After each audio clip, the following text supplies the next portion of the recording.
Hello guys, in this video I am going to show you how to change the language on the AliExpress.com website. But first I just want to mention, don't forget to subscribe to my channel because at 10,000 subscribers I am going to show you my whole YouTube revenue statistics and growth strategy, how to make money online. Now let's jump into it.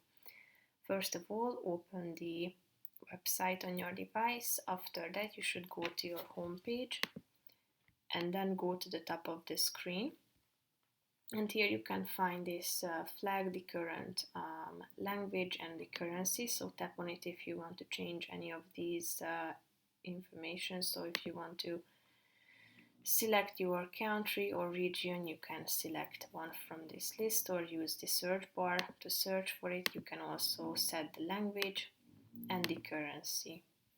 So just tap on the relevant ones, and when you are done, tap on the save button down below, and then all of these three will be updated automatically.